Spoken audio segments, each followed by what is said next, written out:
negara yang di sepak bola itu punya pola permainan sendiri. Nah, ini yang kita harus bisa menemui, tapi tidak mudah karena ini kan perlu waktu yang lama gitu. Hasil seleksi di Bali yang memecahkan rekor 947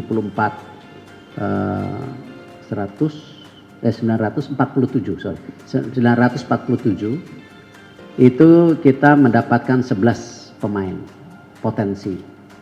Di Bandung dari 187 itu ada 4. Di Sumatera Selatan 127, angkanya 77 semua, saya nggak ngerti kenapa, karena kangen Ronaldo kali ya. Itu dapat 2. Nah, jadi ini yang kita terus giring, ini akan menjadi database besar.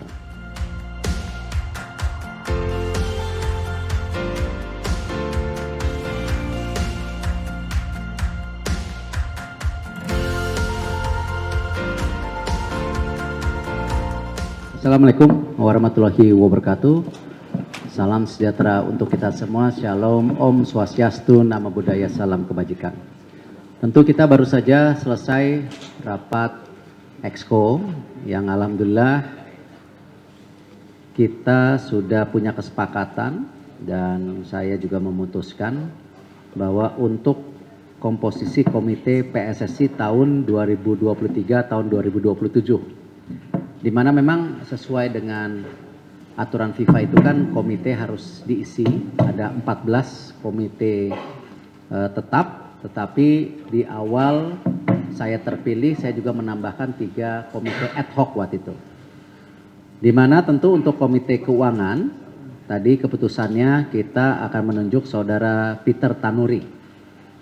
Lalu komite kompetisi, saudara Endri Erawan. Komite teknik dan pengembangan, saudari Ratu Tisha. Komite wasit saya pimpin sendiri. Komite medis itu Bapak Sumarji. Lalu komite sepak bola wanita saudari Vivin Cahyadi. Komite pengembangan usia muda saudara Muhammad.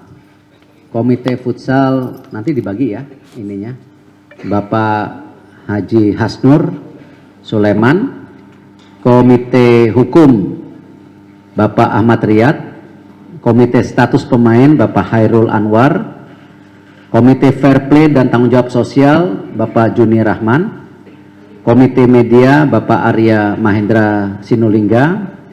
Komite sepak bola Bapak Eko Setiawan dan komite keamanan Bapak Rudi Julianto. Memang ada nama yang tidak tersebut, Bapak Wakil Ketua Umum, karena beliau menyadari jumlah komitenya 14 dan saya juga sudah tentu meminta beliau karena beliau sangat insentif di kantor PSSI. Jadi saya minta beliau juga mengawasi seluruh komite secara tentu berkelanjutan. Untuk komite ad hoc BTN, Badan Tim Nasional, saya rasa sudah saya sampaikan sebelumnya Bapak Sumarji. Komite ad hoc untuk infrastruktur Bapak Juni Rahman. Komite ad hoc supporter Bapak Arya Mahendra Sinulingga. Jadi nanti beberapa minggu ke depan kita akan menyusun tentu mengisi wakil ketua dan anggotanya. Saya juga ingin sharing kepada para sahabat media mengenai jadwal pertandingan tim nasional, yaitu seperti kita ketahui nanti yang kita mau fokus di sini FIFA Match Day. Ya, ini kan sudah mulai banyak yang bertanya-tanya.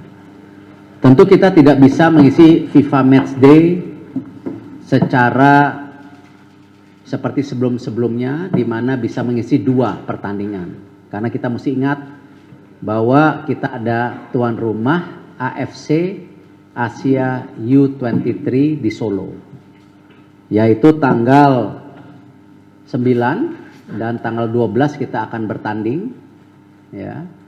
Dan komposisi tim nasional pun banyak usia muda sebenarnya, di bawah U23, seperti kalau kita lihat lawan Argentina. Nah, artinya kita akan mengisi hanya 1 pertandingan, yaitu tanggal 8 ya di lawan Turkmenistan. itu nanti di Gelora Bung Tomo Surabaya. Ya, jadi hanya satu, tidak mengisi dua karena ada AFC U23. Karena kita juga harus pastikan pemain ini bisa tentu mengisi program-program pertandingan pada bulan September. Lalu saya tambahkan untuk persiapan, ini persiapan U17, ini Pak Zainuddin Amali yang memimpin pembagian tugasnya. Kita insya Allah ini kita akan coba pertandingan persahabatan antara timnas U17 melawan timnas U17 Korea Selatan di bulan Agustus ini. Ini tes nyali juga lah ya. Di bulan Agustus ini masih antara 20 sampai 30 Agustus. Ya, nanti ini mungkin beberapa hari ke depan nanti Korea Selatan, tapi slot 10 hari ini dari Korea Selatan sudah oke, tinggal tanggalnya karena kembali kita ada pertandingan liga. Ya, jadi kalau bertabrakan dengan pertandingan liga tentu kan lapangan juga terbatas. Nah, ini yang kita lagi atur, termasuk Korea Selatan juga ingin menghitung juga persiapan mereka. Jadi persiapan untuk U17 kita sudah mulai. Setelah training center, training camp, yang berjalan nanti Agustus berjalan, ya. Tapi langsung kita uji coba sebelum kita berangkat di bulan September Oktober ke Jerman nanti, ya. Lalu tambahan, tentu ini mesti diingat AFF U23 Championship yaitu di Thailand tanggal 17-22 Agustus tanpa target. Ya, kita akan mempersiapkan tim yang memang kita mau lakukan bagian mengisi daripada tentu persiapan U23 yaitu AFC Cup. Jadi bukan tim inti, tetapi kita ingin menjadi sasaran antara supaya mereka juga punya tentu bisa beradaptasi sehingga ada beberapa pemain juga kita bisa siapkan nanti ya kan tetap yang namanya pemain itu ada resiko cedera, kecapaian, fatigue dan lain-lainnya. Termasuk buat Asian Games di Hangzhou ya.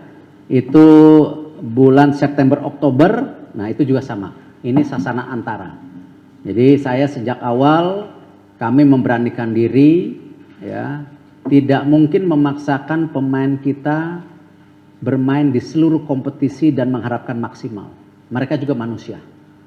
Sasaran prioritas kita sudah sampaikan AFC U23 ya, berkualifikasi nanti di tahun depan itu sebagai tentu jendela untuk Olympic qualifiers. Lalu juga mempersiapkan tim nasional untuk World Cup qualifiers Oktober dan November. Kalau Oktober menang, November. Tetapi ini juga tim inti yang kita akan kirim untuk AFC yang ada di Doha. Dan tentu targetnya Coach Sintayong sudah bilang lolos dari grup, tidak mudah ya. Di grup itu ada Jepang, ada Thailand, ya, dan Irak. Ya. Jepang, Vietnam, Irak. Ya. Dan tentu bulan Maret ada qualifiers lagi kalau Oktober November menang. Nah, ini juga jadi sasaran prioritasnya itu. Memang bukan juara, tapi itu yang kita harus lakukan memang dalam persiapan-persiapan. Kemarin sudah hadir dari PSSI Jerman. Kita sudah makan malam. Mereka mendukung penuh persiapan September Oktober pelatihan di Jerman. Dan sudah ada jasa biayanya kira-kira seperti itu ya. Jadi kita sudah sanggupi biayanya, tetapi kita juga meminta kalau bisa ada turnamen lah. Pak Waketum meminta Jerman ada turnamen antara kita dan tim-tim yang bisa available untuk main di mini turnamen, ya salah satunya tim Jerman sendiri. Makanya sebelum berangkat pun kita tadi Waketum sudah memutuskan kalau bisa main juga dengan Korea gitu. Ini kan buat persiapan. Lalu untuk direktur teknik, alhamdulillah sudah terjadi kesepakatan, tapi belum tanda tangan. Kan biasa negosiasi lah.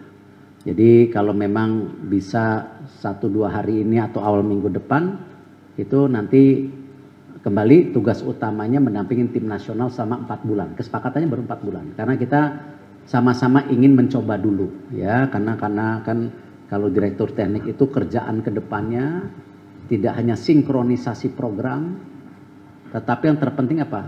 Kembali menciptakan kultur bola Indonesia seperti apa. Karena kalau kita lihat top 20 ya, negara yang di sepak bola itu punya pola permainan sendiri. Nah ini yang kita harus bisa menemui, tapi tidak mudah karena ini kan baru perlu waktu yang lama gitu. Lalu tadi pertanyaan mengenai FIFA ya,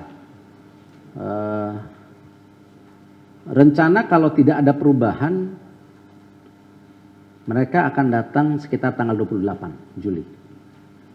Ya, tapi kita tunggu karena ini baru informasi awal. Mereka akan fokus kepada pitch, lapangan, lalu akomodasi, venue management, yaitu akses, mereka akan nilai.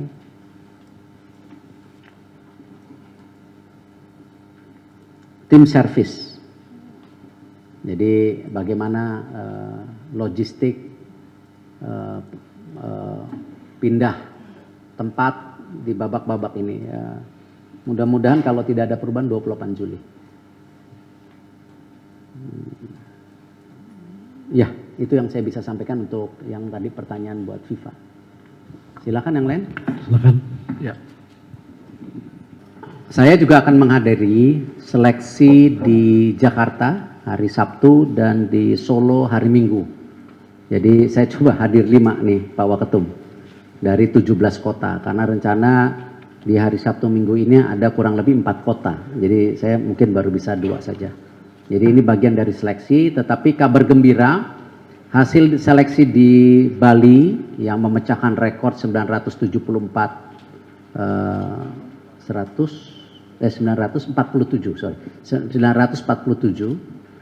itu kita mendapatkan 11 pemain potensi. Di Bandung dari 187 itu ada 4. Di Sumatera Selatan 127, angkanya 77 semua, saya nggak ngerti kenapa. Karena kangen Ronaldo kali ya. Itu dapat 2. Nah jadi ini yang kita terus giring, ini akan menjadi database besar. Jadi seluruhnya itu masuk ke database, tapi yang sudah punya potensi ini juga akan masuk ke database prioritas. Itu saya bisa tambahkan.